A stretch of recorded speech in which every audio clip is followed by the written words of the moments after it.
Hello मेरे प्यारे दोस्तों, कैसे हैं आप लोग। आई होप आप सब अच्छे होंगे और मन लगा के पढ़ाई कर रहे होंगे।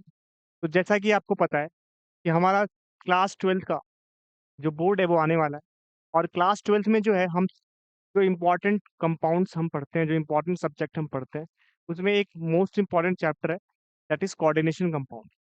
अब क्लास ट्वेल्थ में जो न्यू सिलेबस है अकॉर्डिंग टू सीबीएसई गाइडलाइंस, उसमें ना उन्होंने एनसीईआरटी के सारे चैप्टर्स जो है ना इनऑर्गेनिक केमिस्ट्री कट कर रखे हैं। Whether it is metallurgy, whether it is P block element, है ना, everything is has been removed from the NCERT. Only one chapter is there, that is coordination compound. Coordination compound ही एक ऐसा chapter जो कि एनसीईआरटी और and D block and F block, तो दो चैप्टर हैं आपके इनऑर्गेनिक केमिस्ट्री। सारे चैप्टर कट कर दिए, दो चैप्टर बचे हैं। First chapter is coordination compound and second is D block. Actually D block and coordination दोनों चैप्टर आपके इनऑर्गेनिक के हैं। यही दो चैप्टर आपकी इनऑर्गेनिक के होते हैं। इनमें बच्चों को जनरली प्रॉब्लम आती है बिकॉज ऑर्गेनिक वो शुरू से पढ़ते हैं, अच्छा कर लेते हैं, फिजिकल में फॉर्मूले देख के क्वेश्चन कर लेते हैं। इनऑर्गेनिक में यहाँ से प्रॉब्लम आती है। तो आज के लेक्चर में हम कोऑर्डिनेशन कंपाउंड को ही पढ़ने वाले हैं, ठीक है। कोऑर्डिनेशन कंपाउंड के बारे में पढ़ेंगे, क्या होता है कोऑर्डिनेशन कंपाउंड, कैसे हमारा कोऑर्डिनेशन कंपाउंड जो होता है हम प्रोसीड करेंगे अगले लेक्चर के अंदर, ठीक है। एक एक चीज पढ़ेंगे, आराम से पढ़ेंगे। सबसे पहली चीज, what is coordination compound. Coordination compound होता क्या है, देखो। तो उसको जानने से पहले पहले आप ये जानो कि what is addition. Addition compound क्या होता है। जब भी मेरा दो सॉल्ट मिलते हैं ना, whenever two salt are met, जब भी मेरे दो सॉल्ट मिलेंगे ना, तो हमारे क्या बनते हैं, डबल सॉल्ट बनते हैं। तो या तो वो डबल सॉल्ट बन सकते हैं, या फिर वो क्या बन सकते हैं, कोऑर्डिनेशन कंपाउंड बन सकते हैं। अब इसका क्या मतलब है सर, कोऑर्डिनेशन कंपाउंड, ठीक है।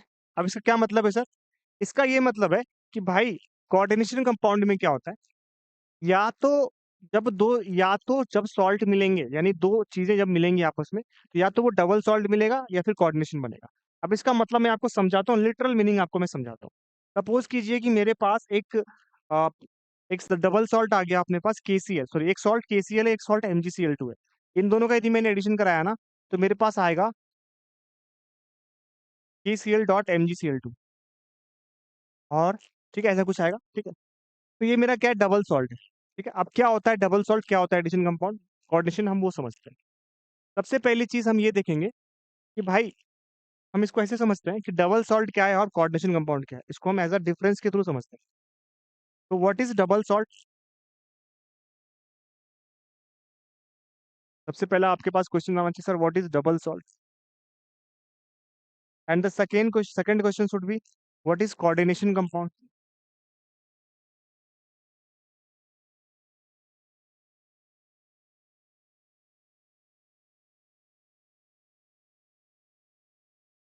What is double salt and what is coordination compound, these two terms we should discuss, ठीक है। देखो डबल सॉल्ट क्या होता है, डबल सॉल्ट के अंदर क्या होता है हमारे पास, जब भी कोई भी डबल सॉल्ट बनता है ना, तो जो उसके कॉन्स्टिट्यूएंट एटम्स होते हैं ना, वो क्या होते हैं, आपस में इंटैक्ट नहीं होते। मेरे कहने का मतलब क्या है कि जब हम डबल सॉल्ट को एक्वस सॉल्यूशन में डालते हैं ना, वो क्या करते हैं, अपने रिस्पेक्टिव आयंस में टूट जाते हैं, ठीक है। जैसे कि मान लो कि मेरे पास डबल सॉल्ट आया KCl.MgCl2। अब भाई इसको क्या करोगे तुम, जब भी एक्वस सॉल्यूशन में डालोगे ना, तो क्या बनेगा, K प्लस बनेगा, Mg2 प्लस बनेगा, एंड Cl 3Cl माइनस बनेगा, ठीक है। तो मतलब कंस्टिट्यूएंट आयंस में टूट सकता है ना। Which can dissociate into constituent ions, है ना, which can dissociate into constituent ions, which can dissociate into constituent ions, which can dissociate into constituent ion, which can dissociate into constituent ions are called double salt। और coordination में क्या होता है, can not be dissociated further, can not be dissociated further.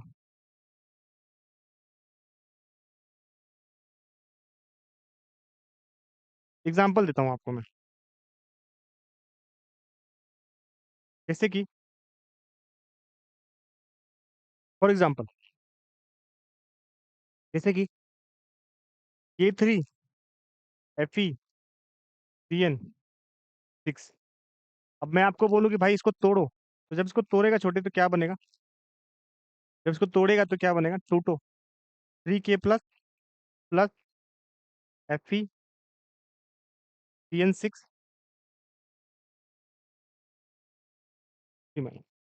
तो भाई अब इसके अंदर के आयन को ना फर्दर में डिसोसिएट नहीं कर सकता, इसके अंदर के आयन को मैं फर्दर डिसोसिएट नहीं कर सकता। यदि मैं बोलूं कि भाई इसको फर्दर डिसोसिएट करो, नहीं कर पाएगा, can not be dissociated further, एक बार जो ब्रैकेट के अंदर है। तो मतलब कहने का मतलब है कोऑर्डिनेशन कंपाउंड में क्या होता है, आपके पास जो भी अपने पास आयंस बने होते हैं ना, जो ब्रैकेट के अंदर होता है, उसको हम फर्दर डिसोसिएट नहीं कर सकते। तो ये तो हमने ब्रीफली बताया क्या होता है कोऑर्डिनेशन और डबल सॉल्ट। अब आपको जानना है कि कोऑर्डिनेशन कंपाउंड की सर डेफिनेशन क्या होगी, ये बताओ, पॉइंट पे आओ।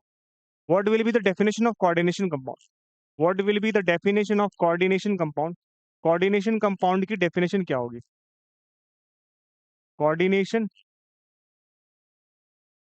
कंपाउंड की सर डेफिनेशन क्या होगी, मेरे को ये बताओ, बाकी बातें बाद में, पहले बताओ कोऑर्डिनेशन कंपाउंड की डेफिनेशन क्या हो।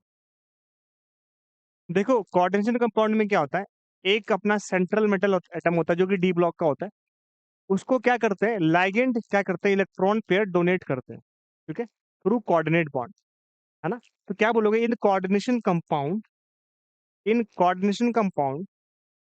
ligand which is atom or group of atom donate the electron pair to the central metal atom, ठीक है। जैसे कि मान लो कि मैंने एक एग्जांपल लिखा है आपको, सेम एग्जांपल लेता हूँ, K3FeCN6, समझ में आया। अब इसमें क्या होता है भाई, सॉरी इसको थोड़ा अच्छे से लिख लो,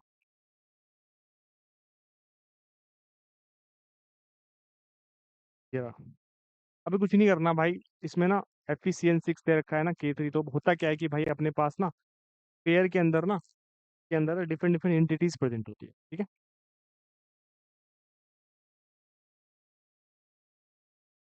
और CN क्या करता है, कोऑर्डिनेट बॉन्ड के थ्रू क्या करता है, इलेक्ट्रॉन पेयर डोनेट करता है। तो उसके पहले तो आपको ये जानना पड़ेगा भाई what is coordinate bond, coordinate bond, coordinate bond का मतलब है कि केवल ओनली वन, मतलब शेयरिंग तो होगी, sharing of only one,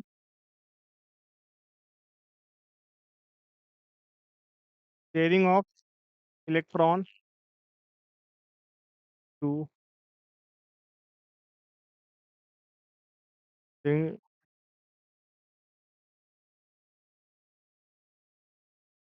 bye only one atom, sharing of electron pair by only one atom, है ना। मतलब कहने का मतलब है कि मान लीजिए कि मेरे पास कोई भी मॉलिक्यूल है, जैसे NH3 है, सपोज एग्जांपल देता हूँ। अब NH3 का क्या है बच्चा, ऑक्टेट कंप्लीट है, NH3 का, NH3 का छोटे ऑक्टेट कंप्लीट है, और मान लीजिए मैंने BF3 माना है, ठीक है, तो BF3 का भी ऑक्टेट कंप्लीट है,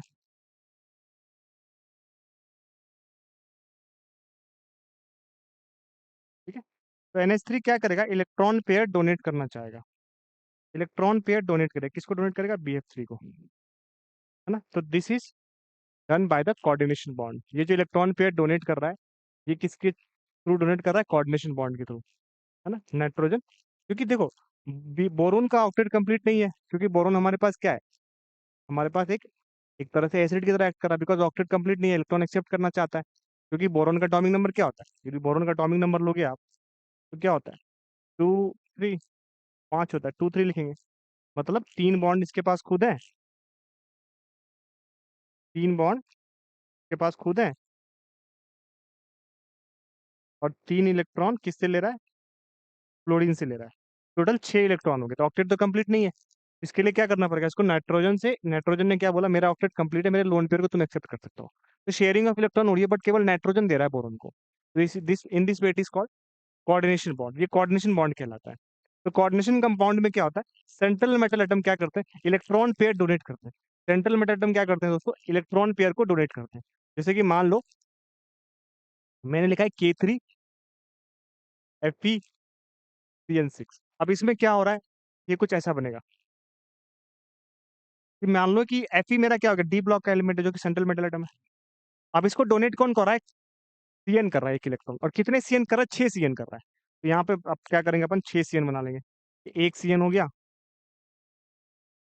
ठीक है। ये दूसरा CN हो गया, ये यहाँ से डोनेट करेगा, ये यहाँ से डोनेट करेगा। सिमिलरली ये मेरा तीसरा CN हो गया, ये यहाँ से करेगा। ऑल्सो यहाँ ये भी मेरा CN हो गया, ये भी यहाँ से करेगा, ठीक है। अगेन और CN है, ये भी यहाँ से करेगा। 6 CN, टोटल 5 CN हो गया, एक और CN बनाना है।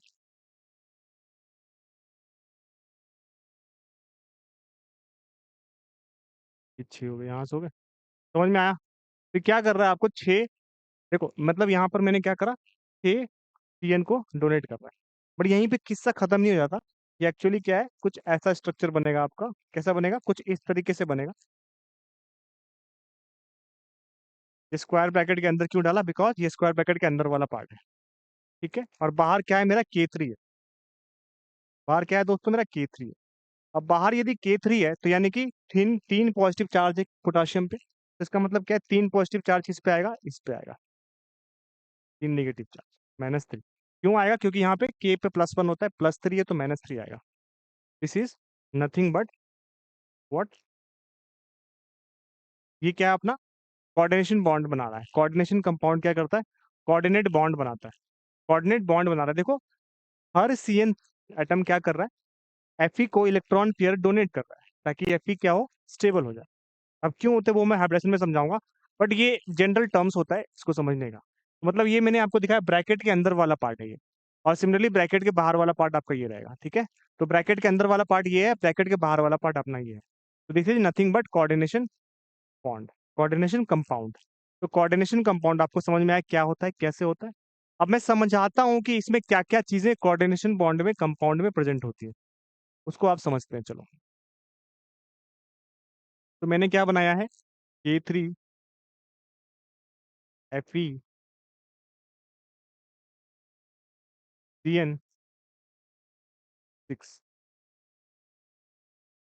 अब मैं एक एक करके समझाता हूँ किसको क्या बोलते हैं, ठीक है। तो सबसे पहली चीज,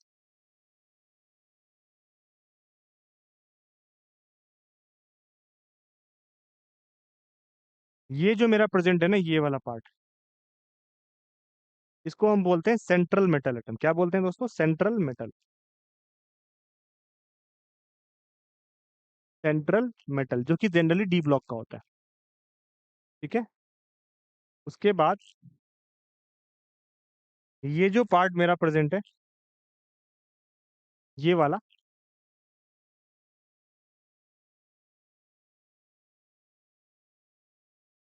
ये वाला पार्ट, इसको मैं कहता हूँ कोऑर्डिनेशन, सॉरी लाइगेंड, क्या कहता हूँ, लिगेंड या लाइगेंड, जो भी आपके स्कूल में टीचर ने बोला होगा, लिगेंड बोलता हूँ, ठीक है। उसके बाद ये जो पार्ट है मेरा, ये वाला पार्ट, नंबर, उसको मैं कहता हूँ कोऑर्डिनेशन नंबर। क्या कहता हूँ, कोऑर्डिनेशन नंबर। चलो डन हो गया, कोऑर्डिनेशन नंबर। मतलब एक तो सेंट्रल मेटल एटम होता है, एक मेरा लाइगेंड होता है जो इलेक्ट्रॉन पेयर डोनेट करता है, किसको, सेंट्रल मेटल एटम को। और नंबर ऑफ लाइगेंड जो प्रेजेंट होते हैं उसको हम कहते हैं कोऑर्डिनेशन नंबर। और ये जिस ब्रैकेट में बंद होता है ना, उसको हम कहते हैं कोऑर्डिनेशन स्पेयर, उसको हम कहते हैं दोस्तों coordination sphere. That is called coordination sphere. This bracket is called coordination sphere, this bracket is called coordination. I hope आपको समझ में आ रहा होगा, coordination sphere, coordination sphere, this bracket is called coordination sphere. This is coordination number, कितना है, 6 है। This is ligand, कौन है, CN, जो इलेक्ट्रॉन पेयर डोनेट करता है Fe को। उसके बाद this is coordination, coordination sphere. और उनके बीच में K3 प्रेजेंट है ना, तो K3 ब्रैकेट के बाहर है, तो K3 is called counter ion. K3 is called counter ion, ठीक है दोस्तों। K3 is nothing but counter ion, K3 is called counter ion. K3 is counter ion.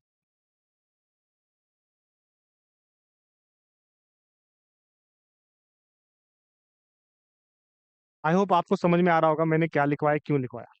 K3 is called counter ion, Fe is called central metal atom, Cn is called ligand, this is called coordination sphere, and this is called coordination number. है ना. ये आपको in general representation of the coordination compound है. किसी भी coordination compound को represent करने का ये तरीका है. आई होप आपको समझ में आ रहा होगा कि किस तरीके से हम कोऑर्डिनेशन कंपाउंड को रिप्रेजेंट करते हैं. ठीक है. अब मैंने इसमें डिफरेंट डिफरेंट टर्म्स लिखे हुए हैं. जैसे एक टर्म्स है मेरा, है ना, डिफरेंट डिफरेंट टर्म्स हैं इसके अंदर. जो एक मेरा टर्म है वो है लाइगेंड. सो क्वेश्चन आपका जेन्युइन क्वेश्चन हो सकता है, सर व्हाट इज लाइगेंड. है ना. जेन्युइन क्वेश्चन क्या हो सकता है दोस्तों आपका, sir what is ligand. Ligand आखिर है क्या चीज सर. तो आपने लिख दिया कि ये लाइगेंड है, बट लाइगेंड होता क्या है. ठीक है. तो ये जेन्युइन क्वेश्चन आएगा, सर व्हाट इज लाइगेंड. है ना. पहला क्वेश्चन ये बनता है. दूसरा क्वेश्चन आपका ये बन सकता है कि सर आपने लाइगेंड तो बता दिया, अब प्लीज मेरे को ये बता दो कि सेंट्रल मेटल एटम क्या होते हैं. ठीक है. ये दूसरी चीज है.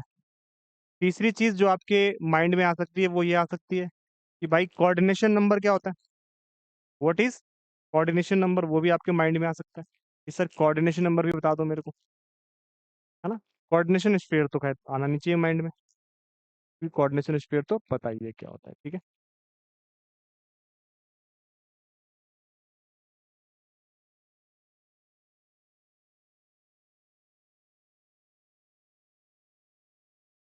ठीक है. उसके बाद काउंटर आयन. सर ये भी बता दो कि what is counter ion. Counter ion क्या है सर, ये बता दो. इतनी सारी चीजें आपके माइंड में आनी चाहिए. ठीक है. इसको भी मैं डब्बे में डाल देता हूँ भाई, बोलोगे तो. ठीक है. क्लियर है. तो ये एक एक चीज हम समझेंगे कि कौन सी चीज क्या है और क्यों है और किस लिए है. ठीक है. हर चीज का एक एक अपना अपना डेफिनेशन है, उसको हम जानने का ट्राई करते हैं. सबसे पहली चीज जो हमारे पास आ रही है, दैट इज व्हाट इज. देखो इसमें से सारी चीजें ना बिल्कुल ही आसान है. सेंट्रल मेटल तुमको पढ़ना, तुम्हें पता है कि भाई जो इलेक्ट्रॉन पेयर एक्सेप्ट करता है ना थ्रू लाइगेंड, उसको सेंट्रल मेटल एटम कहते हैं. लाइगेंड जानना जरूरी है, कोऑर्डिनेशन नंबर जानना जरूरी है, कोऑर्डिनेशन स्फीयर पता ही है आपको. ठीक है. मैं एक बार सारे टर्म्स लिख देता हूँ, कुछ टर्म्स में लिख देता हूँ. सबसे पहला टर्म क्या है अपना, central metal atom. Central metal, ये क्या होता है कि it accepts the electron,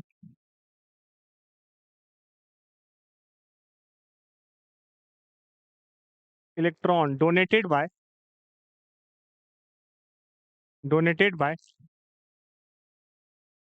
ligand. It accepts the electron donated by ligand. है ना. ये क्या करता है, एक्सेप्ट करता है इलेक्ट्रॉन लाइगेंड की डोनेट करने का. है ना. It is generally of D block metal. It is generally of D block metal. It is generally of D block metal. ये क्या होता है इन जनरल, डी ब्लॉक का एक मेटल होता है. डी ब्लॉक का एक मेटल होता है, उसको मैं कह रहा हूँ सेंट्रल मेटल कह रहा हूँ. क्या कह रहा हूँ, सेंट्रल मेटल कह रहा हूँ. आगे, आगे अपना क्या है, what is ligand. Sir what is ligand, ligand बता दो सर मेरे को. लीगेंड बोलो या लाइगेंड बोलो ना, ये बहुत इंपॉर्टेंट है, very very important. This is ligand या लाइगेंड, जो बोलना है बोलो, but this is very important. Question आपको पूछ सकते हैं. लाइगेंड सर होता क्या है, मेरे को जरा समझा दो, बिकॉज ये क्वेश्चन इंपॉर्टेंट है, पेपर में आ सकता है. तो लाइगेंड के बारे में क्या बोलोगे आप, लाइगेंड के बारे में ये बोल सकते हो, इट इज द एटम और group of atom,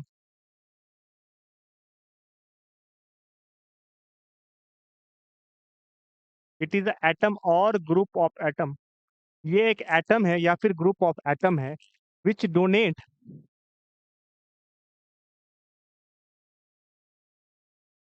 which donate electron pair to the central metal atom, to the central metal atom और आयन. सेंट्रल मेटल एटम को ये क्या करता है, इलेक्ट्रॉन डोनेट करता है। ठीक है, कोई दिक्कत है यहाँ तक? This called ligand. For example क्या हो सकता है ligand?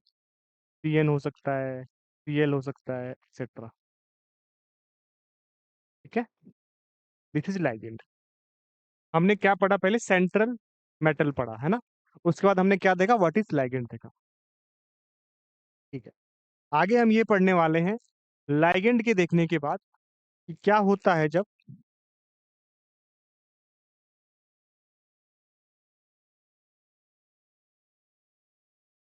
Coordination number.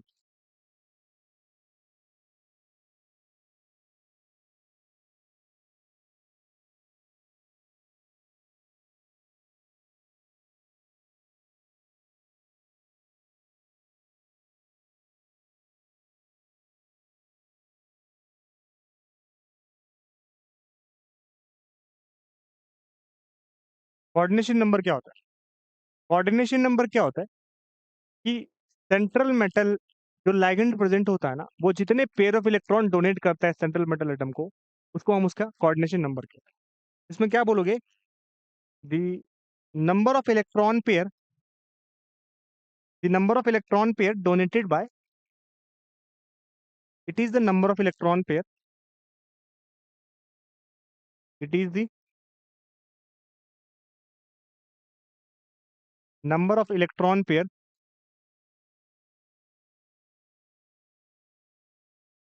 Donated by, donated by, it is the number of electron pair donated by. ये क्या करता है? इलेक्ट्रॉन पेयर डोनेट करता है। It is the number of electron pair donated by ligand. कौन करता है donate? Ligand. To the central metal atom, to the central metal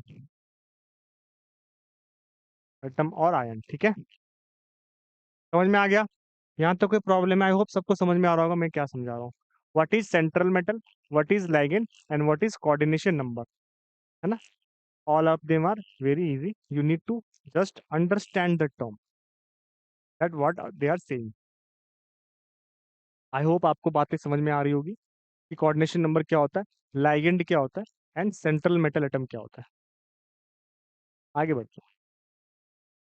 ठीक है, तो यहाँ पे मैं आपको एक बार दिखा देता हूँ कि देखो मैंने क्या बोला कि लाइगेंड क्या है, एक एटम है या ग्रुप ऑफ एटम है जो कि इलेक्ट्रॉन पेयर डोनेट करता है, किसको? Fe को। तो वही वाली बात हो रही है ना यहाँ पर, जैसे मैंने आपको सिखाया। देखो Cn क्या कर रहा है? इलेक्ट्रॉन पेयर डोनेट कर रहा है, किसको? Fe को, थ्रू कोऑर्डिनेशन बॉन्ड। ठीक है, तो उसको हम लाइगेंड कहते हैं। उसके बाद कोऑर्डिनेशन नंबर क्या बताया अभी, जो क्या होता है? Number of electron pair donated. यहाँ पे कितने पेयर ऑफ इलेक्ट्रॉन डोनेट कर रहा है सीएन? 6 पेयर। यहाँ पे देखो मैं आपको दिखा रहा हूँ, 6 पेयर डोनेट कर रहा है टोटल। यहाँ पे देखो 6 पेयर, 1 2 3 4 5 6 6 सीएन है ना। एक सीएन एक पेयर करता है, तो 6 सीएन 6 पेयर करेगा। तो आपका वो क्या कहलाएगा, है ना, लाइगेंड कहलाएगा। ठीक है, तो डाउट है यहाँ तक? आई होप आपको समझ में आ रहा होगा। ठीक है, कोऑर्डिनेशन नंबर समझ में आया, कोऑर्डिनेशन स्फेयर समझ में आया, सेंट्रल मेटल एटम समझ में आया, एंड काउंटर आयन आपको समझ में आ गया। ये चीजें आपको विजुअल रिप्रेजेंटेशन माइंड में आ जानी चाहिए कि सर ने ये सिखाया है और ये मेरे को अच्छे से याद हो जाएगा। ठीक है दोस्तों, इजी है, बहुत आसान है, आपको बस समझना पड़ेगा कि कैसे क्वेश्चंस आपके बन रहे हैं। ठीक है, यहाँ तक क्लियर है कि सबको समझ में आया? चलिए, अगला टॉपिक है हमारा। जब हमने लाइगेंड सीख लिया, हम ये जानेंगे कि भाई लाइगेंड तो हमने पता कर लिया कि लिगेंड होता क्या है और कैसे होता है। अब हम पढ़ेंगे टाइप्स ऑफ लिगेंड, लिगेंड के कितने टाइप्स होते हैं। क्या जानेंगे? Types of ligand.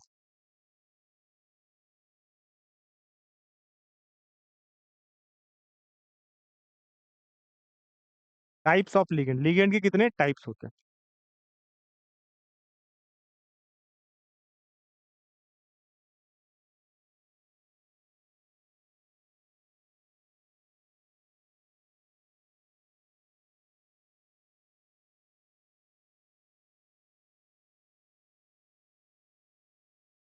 देखो, on the basis of denticity, मतलब नंबर ऑफ इलेक्ट्रॉन पेयर जितने डोनेट करता है। ऑन द बेसिस ऑफ, पहला बेसिस क्या है? On the basis of denticity, on the basis of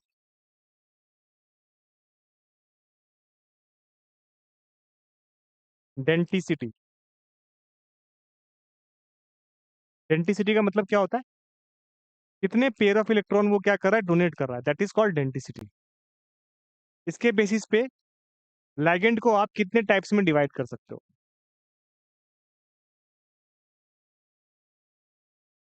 सबसे पहला हो सकता है अपना monodentate. It can donate one electron pair. It can donate one electron pair to the central metal atom,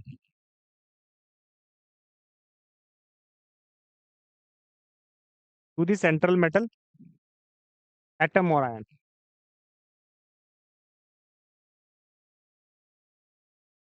for example Cl,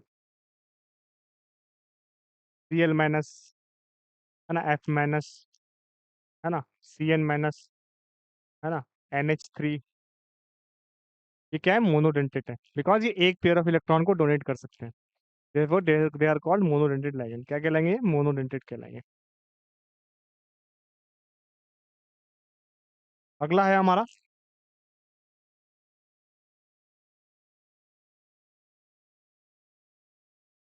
second one is bidentate ligand।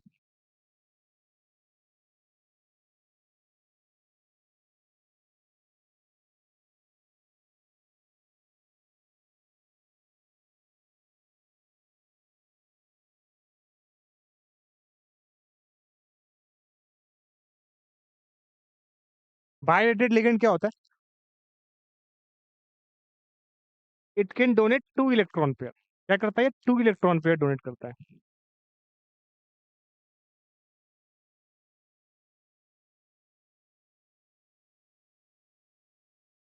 To electron pair to the central metal atom, to the central metal atom और ion. For example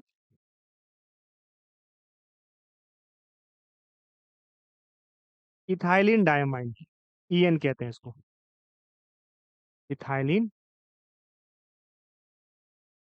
डायमाइड, इसको हम कहते हैं EN। Ethylene डायमाइड को क्या कहते हैं? EN कहते हैं।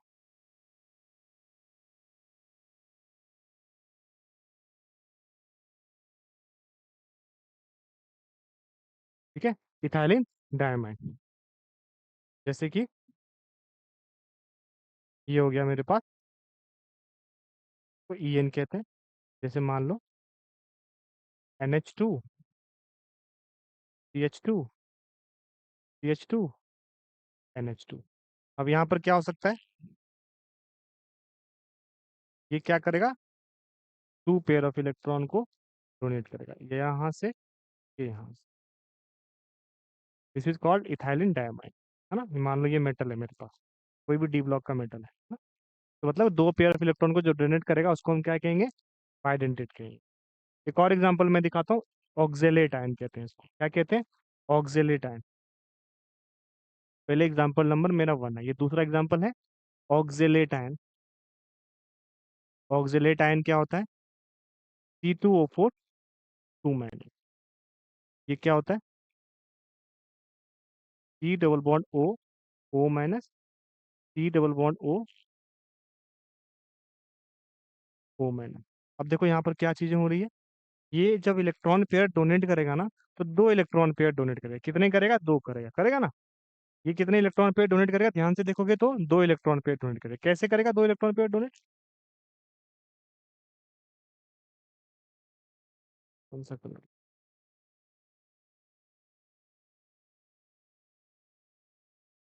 एक यहाँ से करेगा, एक यहाँ से करेगा, सेंट्रल मेटल है। तो बाइडेंटेट क्या हो जाएगा? जो दो इलेक्ट्रॉन पेयर डोनेट करे सेंट्रल मेटल एटम और आयन को, उसको हम क्या कहेंगे? बाइडेंटेट कहेंगे। उसको हम क्या कहेंगे दोस्तों? बाइडेंटेट। तो आपको बाइडेंटेट समझ में आ गया, मोनोडेंटेट क्या होता है और बाइडेंटेट क्या होता है। ठीक है, आगे देखते हैं। इसके बाद अगला टॉपिक है अपना कि भाई पॉलीडेंटेट क्या होता है। पॉलीडेंटेट इलेक्ट्रॉन क्या होता है? What is polydentate? तो पॉलीडेंटेट का मतलब है कि more than 2 electron pair, donate more than 2 electron,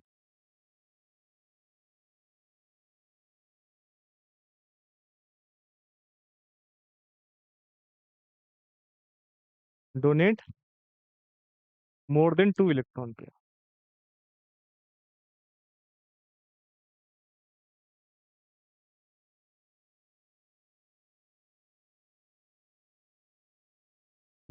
दो से ज्यादा इलेक्ट्रॉन पेयर जो डोनेट करेगा उसको हम क्या कहेंगे? पॉलीडेंटेट कहेंगे। जैसे मैं आपको एग्जांपल के थ्रू समझाता हूँ। ईडीटीए, जैसे ईडीटीए, ईडीटीए क्या है दोस्तों? Ethylene diamine tetraacetate ion, ethylene diamine tetra acetate ion, ethylene diamine tetraacetate ion. इसका स्ट्रक्चर हम कैसे लिखते हैं? कुछ ऐसा लिखते हैं, ध्यान से देखना। ये जो स्ट्रक्चर होता है मेरा इथाइलिन डायमाइन टेट्राएसिटेट आयन का, वो कुछ ऐसा होता है कि मान लो कि मेरे पास ये NH है, this is CH2, this is CH2, this is NH। ये तो इथाइलिन डायमाइन हो गया, बट मेरे को टेट्राएसिटेट भी तो बनाना पड़ेगा, तो मैं इसमें बनाऊंगा टेट्राएसिटेट। ये यहाँ से CH2 CO O माइनस, ये पहला। टेट्रा बनाना है तो मेरे को 4 तो बनाने पड़ेंगे दोस्तों। CH2 CO O माइनस, ठीक है।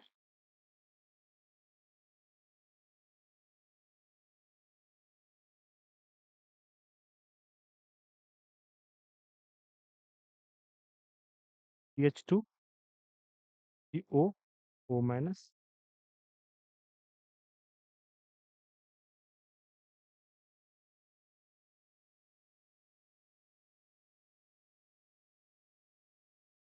CH2 CO O minus. अब देखो भाई, इसमें कितने पेयर ऑफ इलेक्ट्रॉन डोनेट कर रहा है? 1 पेयर, 2 पेयर, 3 पेयर, 4 पेयर, मतलब 4 पेयर ऑफ इलेक्ट्रॉन डोनेट करता है। कहने को बोलोगे सर 2 लोन पेयर भी तो हैं इसके। हाँ, बोल सकता हूँ, ये हो गया ना डोनेशन, बट करेंगे यही 4, ठीक है। तो इसे समझ में आया इसमें कितने पेयर डोनेट करने की कैपेसिटी रखते हैं? 1 2 3 4 5 6, समझ में आया आपको? This is called polydentate ligand. This is nothing but a polydentate ligand. तो ये हमारा क्या है दोस्तों? एक पॉलीडेंटेट लाइगेंड है। समझ में आ गया? तो आज के लेक्चर में हमने क्या पढ़ा? लाइगेंड के बारे में पढ़ा कि लाइगेंड क्या होते हैं, लिगेंड को कैसे हम समझते हैं, और कोऑर्डिनेशन नंबर क्या होता है, कोऑर्डिनेशन स्पेयर क्या होता है, काउंटर आयन क्या होता है, कोऑर्डिनेशन कंपाउंड क्या होता है, क्यों होता है, कौन से टाइप का कोऑर्डिनेशन बॉन्ड बनाता है, वो डबल सॉल्ट क्या होता है। ये सारी चीजें हमने आज के लेक्चर में पढ़ी है। जब हम अगले लेक्चर में आएंगे तो हम आगे बात करेंगे कैसे हम टाइप्स ऑफ लाइगेंड और टाइप के पढ़ेंगे, ऑक्सीडेशन नंबर हम कैसे निकालते हैं वो देखेंगे।